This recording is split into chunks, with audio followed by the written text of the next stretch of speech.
Hello friends, ये Lucent series 6 number का है।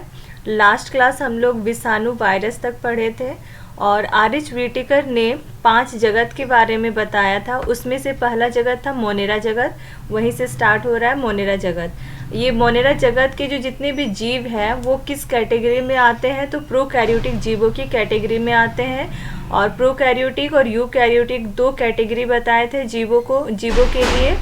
तो उसमें से एक था प्रोकैरियोटिक और दूसरा था यूकैरियोटिक, और उसमें बेसिक डिफरेंस भी आप लोगों को बताए थे लास्ट क्लास में। और ये सब जो जीव है मोनेरा जगत के जितने भी इसके अंतर्गत आने वाले जीव है वो सब बहुत ही छोटे होते हैं, सूक्ष्मतम होते हैं और ये सरल भी होते हैं। और इनको सबसे प्राचीनतम भी कहा जाता है। इन जीवों को सबसे प्राचीन की कैटेगरी में रखा जाता है क्योंकि ये सबसे पहले आए थे धरती में। सबसे पहला जो जीव आया था वो मोनेरा जगत के कैटेगरी में आने वाले जीव ही थे, इसीलिए यहाँ पे लिखा हुआ है कि इस जगत के जीव प्राचीनतम है। और इस जगत के जो जीव है उन सभी स्थानों में पाए जाते हैं जहाँ पे जीवन की थोड़ी सी भी संभावना मौजूद होती है। जैसे कि ये सब चीज़ें यदि प्रेजेंट है, कहीं पे मौजूद है, तो थोड़ी सी भी जीवन की थोड़ी सी भी संभावना मौजूद है, ये सब उपस्थित है, मौजूद है मतलब, तो वहाँ पे इस कैटेगरी के जो जीव है वो रह सकते हैं, जी सकते हैं। जैसे कि मिट्टी, जल, वायु, गर्म जल के झरने। और गर्म जल है तो उसका जो टेम्परेचर है मैक्सिमम 80 डिग्री सेल्सियस ही होना चाहिए, उससे ज़्यादा होगा तो वो जीव मरने लगेंगे वहाँ पे। फिर जो हिमखंड है उसकी तली में, रेगिस्तान में आदि। तो ऐसे बहुत सारे एग्जाम्पल हो सकते हैं जहाँ पे ये जीव रह सकते हैं, जी सकते हैं, इनकी जीने की संभावना हो सकती है। फिर नेक्स्ट है मोनेरा जगत के जीवधारियों के मुख्य लक्षण क्या क्या है।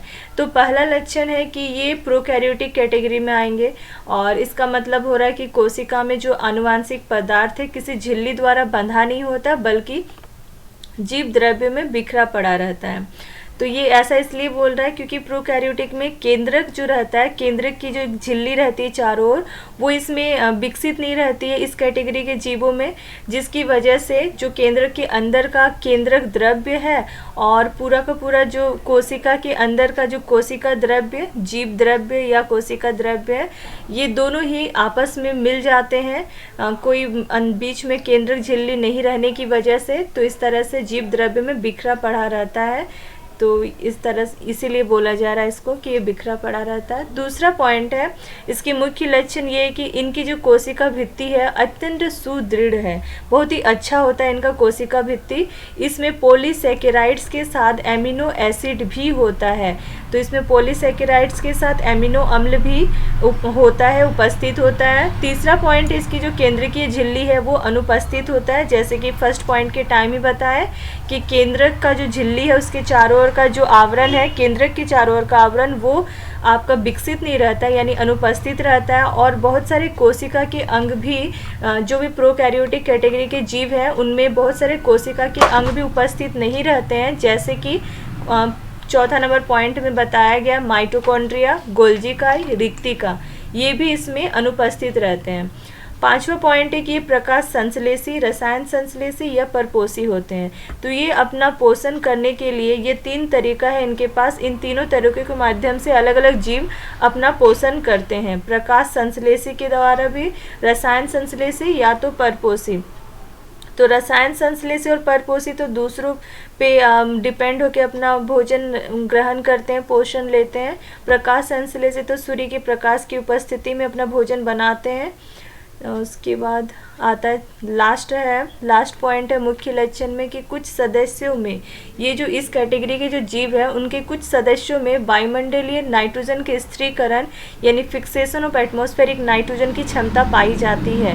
इसका मतलब ये हुआ कि ये जीव जो है इनके पास ये क्षमता है कि ये, जैसे कि एग्जाम्पल के तौर पर देखा जाए तो कोई पौधा है, पौधा जो है वो नाइट्रोजन को ग्रहण करता है लेकिन डायरेक्ट नाइट्रोजन को ग्रहण नहीं करता है, वो नाइट्रोजन का नाइट्रेट फॉर्म को ग्रहण करता है, और उसमें जिससे कि उसकी वृद्धि या पौधों के विकास के लिए वो ज़रूरी भी रहता है नाइट्रोजन का नाइट्रेट फॉर्म।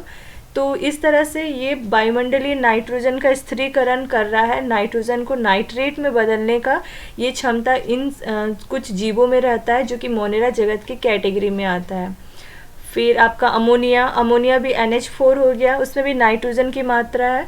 तो नाइट्रोजन का नाइट्रेट में कन्वर्जन और नाइट्रोजन का अमोनिया में कन्वर्जन, इन सब चीज़ों के लिए कुछ रासायनिक प्रक्रिया की ज़रूरत होती है। तो उसके लिए कोई जीव है जो कि मोनेरा जगत की कैटेगरी में आ रहा है, उनके पास ये क्षमता है कि वो इस काम को कर सके। फिर आते हैं हम मोनेरा जगत का वर्गीकरण।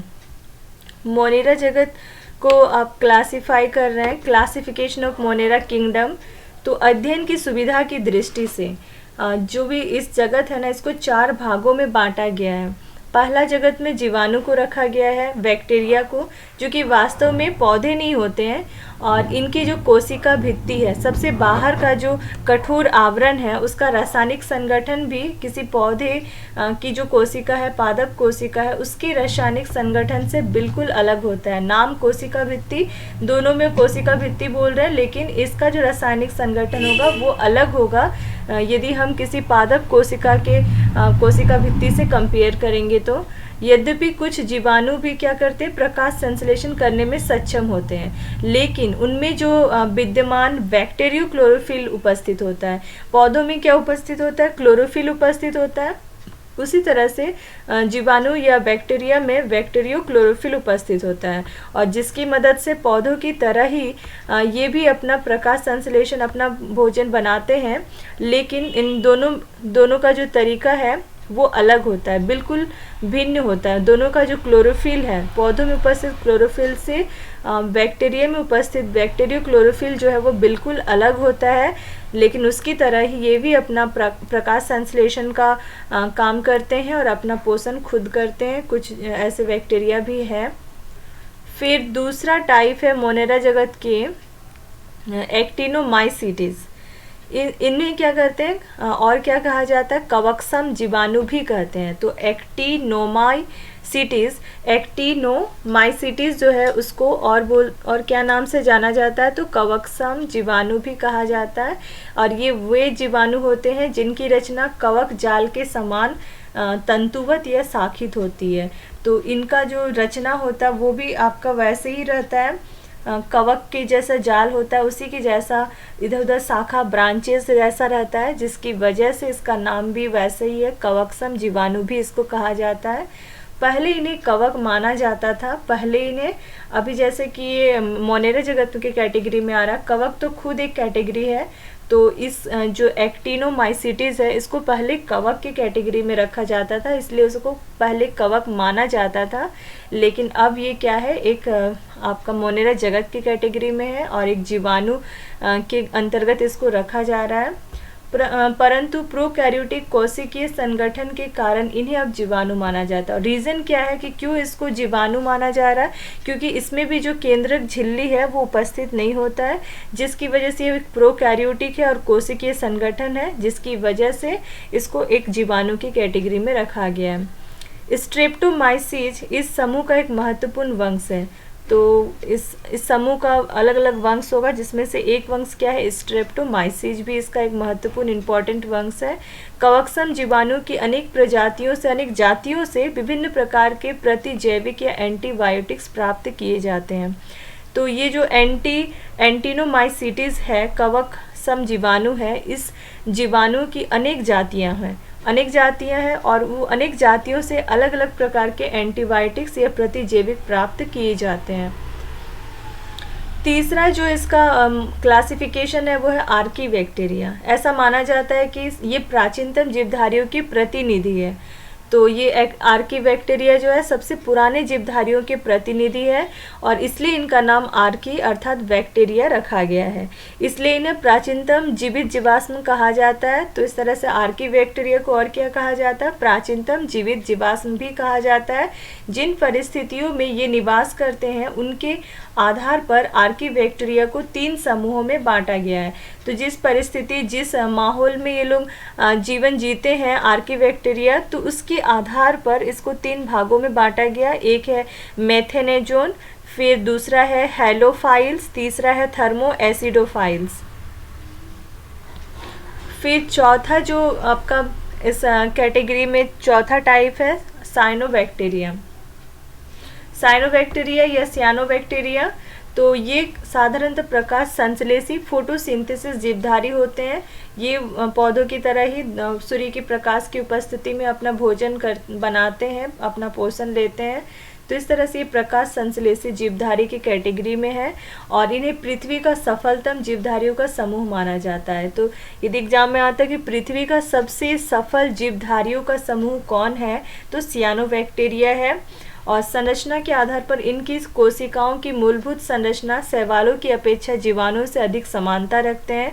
इनकी जो संरचना है, कैसे ये बने हुए हैं, उस हिसाब से देखा जाए तो इनकी कोशिकाओं की जो मूलभूत संरचना है वो शैवाल जो एल्गी है उससे नहीं मिलता है, ज़्यादातर ये जीवाणु या बैक्टीरिया से मिलता है, जिसकी वजह से इसको बैक्टीरिया की कैटेगरी में मोनेरा जगत के अंदर रखा गया है। चार पार्ट में डिवाइड किया गया है जीवाणुओं का, बैक्टीरिया का। तो इसलिए एल्गी से उतना नहीं इसका मिलता है, मूलभूत संरचना जो है वो उतना ज़्यादा मैच नहीं करता है जितना कि किसी बैक्टीरिया से करता है। जो सियानोबैक्टीरिया है उसको और एक नाम है नील हरित शैवाल, ब्लू ग्रीन एल्गी के नाम से भी जाना जाता है। तो कहीं क्वेश्चन हो सकता है, इसलिए इसको भी माइंड में ये भी पॉइंट याद रखना है कि साइनोबैक्टीरिया जो है उसको दूसरा और क्या नाम से जाना जाता है, तो नील हरित शैवाल, ब्लू ग्रीन एल्गी भी कहा जाता है। ये कवक से लेकर साइकस तक अनेक जीवधारियों के साथ सहजीवी के रूप में रहते हैं। और सहजीवी का मतलब यहाँ पे क्या हो रहा है, एक दूसरे के साथ साझा करके अपना जीवन यापन करना, अपना पोषण को ग्रहण करना। तो ये कवक से लेकर साइकस तक, तो ये कवक के साथ भी ब्लू ग्रीन एल्गी जो है, नीलहरित शैवाल जो है वो कवक के साथ भी मिलके शैवाल भोजन बनाता है और कवक जो है उसको शेल्टर देता है, रहने के लिए जगह देता है। तो इस तरह से साझा करके अपना जीवन यापन करता है, इसलिए ये सहजीवी के रूप में आ रहे हैं। फिर ये साइकस भी जैसे कवक के साथ साझा कर रहा है, वैसे साइकस के साथ भी ये एक दूसरे के साथ सपोर्ट से ये सहजीवी के तरीके से अपना जीवन यापन करते हैं। फिर नेक्स्ट आता है जीवाणु। हरित लवक रहित यानी नॉन क्लोरोफिलस, इसमें क्या है, हरित लवक नहीं रहता है। फिर ये जो कोशिकीय होता है, ये एक कोशिकीय बहुकोशिकीय दोनों होते हैं। और लेकिन ये यूकैरियोटिक और प्रोकैरियोटिक में देखा जाए तो ये प्रोकैरियोटिक सूक्ष्म जीव होते हैं। जीवाणु वास्तव में पौधे नहीं होते हैं। इनकी जो कोशिका भित्ति का जो रासायनिक संगठन है वो पौधों की कोशिका के रासायनिक संगठन से बिल्कुल अलग होता है। तो इसमें भी कोशिका भित्ति है, पादप कोशिका में भी कोशिका भित्ति है, और दोनों का जो रासायनिक संगठन है वो अलग अलग होता है। यद्यपि कुछ जीवाणु जो है वो प्रकाश संश्लेषण क्रिया किया करते हैं, इसके बावजूद इनका जो कोशिका भित्ति का रासायनिक संगठन अलग अलग है, इसके बावजूद कुछ जीवाणु क्या करते हैं, प्रकाश संश्लेषण की क्रिया भी करते हैं। और ये पहले भी पॉइंट पढ़े हम लोग कि इसमें कौन सा क्लोरोफिल होता है, तो बैक्टीरियो क्लोरोफिल होता है, जो कि पौधों में कौन सा उपस्थित होता है, क्लोरोफिल उपस्थित होता है, उससे अलग होता है, बट काम वो वही करता है, दोनों ही प्रकाश संश्लेषण की उपस्थिति में अपना भोजन बनाता है। इसके बाद है जीवाणु की खोज किसने किया था। तो जीवाणु की खोज जो है, बैक्टीरिया या जीवाणु की खोज 1683 ईस्वी में एक हॉलैंड के साइंटिस्ट थे एंटोनी वॉन ल्यूवेनहॉक, इन्होंने किया था। और उन्होंने अपने ही खुद से ही एक अपना सूक्ष्मदर्शी बनाया था। उसकी मदद से दांत का जो खुरचन है उनमें इन जीवों को देखा था, इन जीवाणुओं को देखा था। और इन्हें सूक्ष्म जीव यानी टीनी एनीमैल्क्यूल्स कहा, और इन्हें क्या नाम दिया, सूक्ष्म जीव नाम दिया। जीवाणु को, बैक्टीरिया को देखा अपने खुद के बनाए हुए सूक्ष्मदर्शी से, और दांत की खुरचन में देखा, और दांतों के अंदर वहाँ पे देखा मसूड़ों के आसपास, और बैक्टीरिया उन्हें दिखाई दिया, जिन्हें उन्हें सूक्ष्म जीव नाम दिया। और इसी कारण से ल्यूवेनहॉक को जीवाणु विज्ञान का पिता भी कहा जाता है। तो क्वेश्चन है कि फादर ऑफ बैक्टीरियोलॉजी किसे कहा जाता है, तो ल्यूवेनहॉक को कहा जाता है। ये पूरा नाम पूछेगा तो एंटोनी वॉन ल्यूवेनहॉक, जिन्हें फादर ऑफ बैक्टीरियोलॉजी कहा जाता है और जिन्हें जीवाणु विज्ञान का पिता भी कहा जाता है। फिर अलग एक दूसरा साइंटिस्ट आया अहरेनबर्ग, उन्होंने 1829 ईस्वी में इन्हें नाम दे दिया। जो ल्यूवेनहॉक है उन्होंने बस खोज किया था उन्होंने कुछ नाम नहीं दिया था कि ये जीवाणु है, लेकिन ये जीवाणु नामकरण जो है वो जीवाणु या बैक्टीरिया नाम जो है वो 1829 ईस्वी में अहरेन वर्ग ने दिया था। फिर लुई पास्चर आए। लुई पास्चर ने किण्वन या फर्मेंटेशन पर कार्य किया और बताया कि यह जीवाणु द्वारा ही होता है। जो किण्वन या फर्मेंटेशन का काम है वो किसकी वजह से होता है? बैक्टीरिया की वजह से ही होता है। ये लुई पास्चर ने बताया। उन्होंने ये भी बताया कि पदार्थ जो है उनका सड़ना और बहुत सारी बीमारियों का कारण भी ये छोटे छोटे जीव ही होते हैं, यानी बैक्टीरिया या जीवाणु की वजह से ही पदार्थ सड़ते हैं और उनमें अनेक प्रकार के रोग भी होते हैं पदार्थों में। तो अनेक रोगों का कारण भी यही सूक्ष्मजीव या बैक्टीरिया होते हैं। ये किन्होंने कहा था? तो लुई पास्चर ने कहा था। और फर्मेंटेशन पर कार्य किया और उसके बारे में भी किस साइंटिस्ट ने कहा? तो लुई पास्चर नामक साइंटिस्ट ने ही बताया। इसके बाद आता है लुई पास्चर ने अपने कार्य के आधार पर रोगों के जर्म थ्योरी ऑफ डिजीज को प्रतिपादित किया।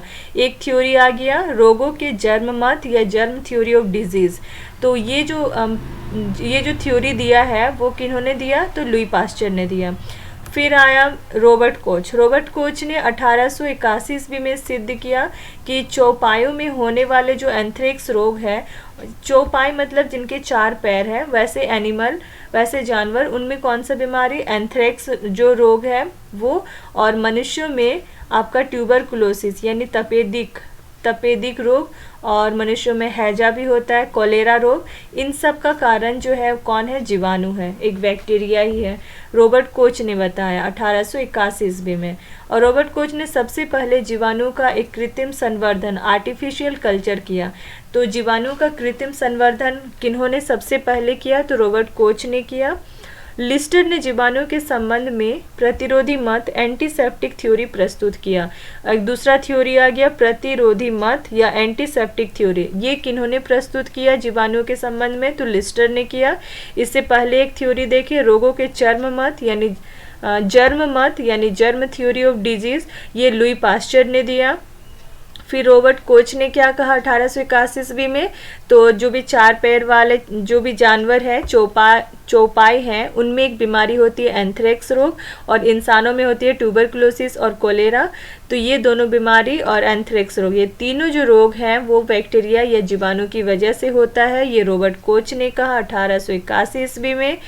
फिर आते हैं कि जीवाणु का अध्ययन किए तो उनको क्या कहा जाता है? तो जीवाणु का अध्ययन यानी जीवाणु विज्ञान, जिसको बैक्टीरियोलॉजी कहते हैं। तो इसलिए फादर ऑफ बैक्टीरियोलॉजी कौन है? तो सबसे पहले जिन्होंने देखा था किसी बैक्टीरिया को तो वो थे ल्यूवेनहॉक, एंटोनी वॉन ल्यूवेनहॉक।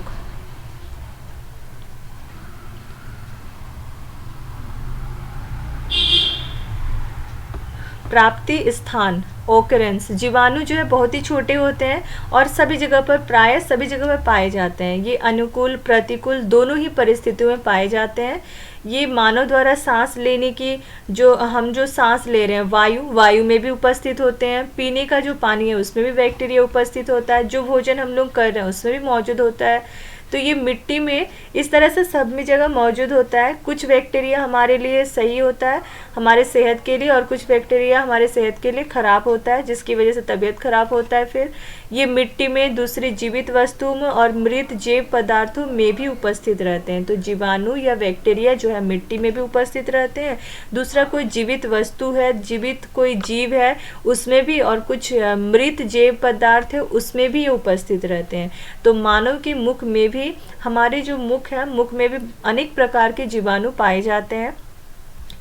जीवाणु की संरचना कैसी होती है? तो जीवाणु का जो संपूर्ण शरीर है वो एक ही कोशिका का बना होता है और जिसके चारों ओर एक कोशिका भित्ति पाई जाती है। कोशिका भित्ति के नीचे क्या होती है? कोशिका झिल्ली होती है। और ये किस चीज़ की बनी होती है? तो ये प्रोटीन और फॉस्फोलिपिड की बनी होती है।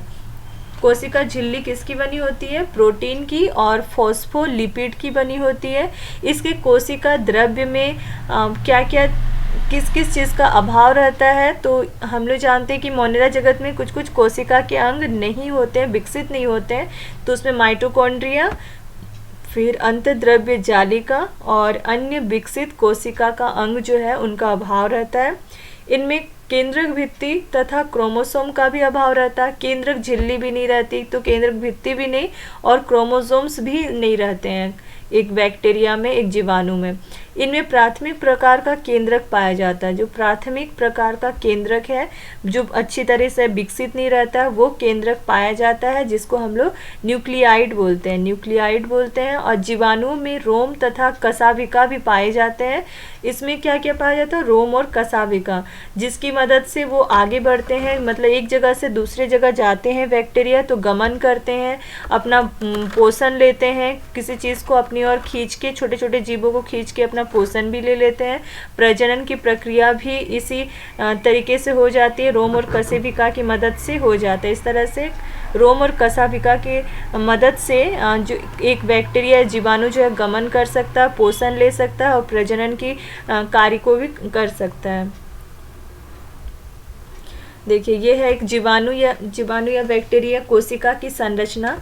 तो इसमें ये है आपका सबसे बाहर वाला जो लेयर है वो कोशिका भित्ति, उसके बाद का अंदर जो लेयर रहता है वो कोशिका झिल्ली, और उसके अंदर आपका सब कोशिका के अंग जो जो इसमें होना चाहिए। देखिए, ये है रोम ये है, ये जो बाहर निकला हुआ है, तो ये सब रोम है। कशाभिका, ये देखिए, ये एक है कशाभिका, तो इनकी मदद से ये गमन कर सकता है, एक जगह से दूसरी जगह पोषण ले सकता है, प्रजनन की क्रिया कर सकता है। फिर है स्वतंत्र प्रकीन्व, ये स्वतंत्र प्रकीन्व, स्वतंत्र राइबोसोम्स है, फिर आंतरिक झिल्ली है, फिर मीसोसोम है, mRNA है, पोलिसोम है, फिर कैप्सूल की तरह ये शेप का रहता है, एक बैक्टीरिया का संरचना वैसे ही दिखता है सूक्ष्मदर्शी यंत्र से देखने से। फिर प्लाज्मा झिल्ली यानी कोशिका झिल्ली, और ये जो यहाँ पे आपका अर्धतरल पदार्थ रहता है कोशिका द्रव्य, संग्रहित कण और tRNA, इस तरह से ये इसका फिगर है। इसके कुछ सामान्य लक्षण क्या है? विषाणु को छोड़कर जीवाणु सबसे सरलतम जीव है। विषाणु भी हम लोग पढ़े थे, बहुत ही सूक्ष्म और बहुत ही सरल होते हैं, उनका बॉडी भी, उनका शरीर भी। उसी तरह से उनको यदि छोड़ दिया जाए, उनको नहीं देखेंगे, तो जीवाणु भी कैसे हैं? बहुत ही सरल जीव हैं। ये सभी स्थानों पर पाए जाते हैं। तो जीवाणु और बैक्टीरिया जो है सभी स्थानों पर पाए जाते हैं, और ये एक कोशिकीय जीव होते हैं जो एकल या समूहों में पाए जाते हैं। अकेला कहीं पे रह सकता है, या तो एक से ज़्यादा जीवाणु या बैक्टीरिया एक साथ रह सकते हैं, पाए जाते हैं। इनका आकार जो होता है 2 से 10 माइक्रोन के बीच में होता है। इनमें कोशिका भित्ति कैसी होती है? मोटी होती है और काइटिन की बनी होती है। तो बैक्टीरिया में जो कोशिका भित्ति है वो मोटी होती है और वो कोशिका भित्ति काइटिन की बनी होती है। और इनमें सत्य केंद्रक का अभाव होता है, यानी केंद्रक झिल्ली नहीं उपस्थित रहता, वो विकसित नहीं रहता है, जिसकी वजह से लिखा हुआ है सत्य केंद्रक का अभाव होता है। और ये कैसे कैसे अपना पोषण करते हैं? तो परजीवी दूसरों पे सहारा होके दूसरों के बनाए हुए भोजन को करके। फिर दूसरा है मृतोपजीवी, कुछ सड़ा गला चीज़ है उससे भी अपना भोजन कर लेते हैं। और सहजीवी यानी कि कोई दूसरे के साथ समझौता करके भी अपना भोजन कर लेते हैं। इस तरह से ये तीनों काम करते हैं, तीनों तरीके से अपना पोषण करते हैं, परजीवी, मृतोपजीवी अथवा सहजीवी। इनकी कोशिका में क्या क्या नहीं होते हैं? तो लवक नहीं होते, माइटोकॉन्ड्रिया नहीं होती, गोल्जी उपकरण नहीं होता और अंतर्द्रव्य जालिका नहीं होता है। इनमें जनन मुख्य रूप से विखंडन द्वारा होता है। इनमें जो प्रजनन या जनन जो है वो प्रक्रिया कैसी होती है? तो एक विखंडन की विधि के द्वारा ये एक से ज़्यादा मतलब अपनी संख्या को बढ़ाते हैं।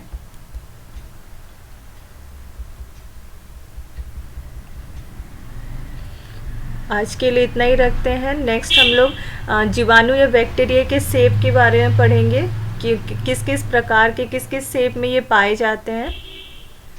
ठीक है, थैंक यू।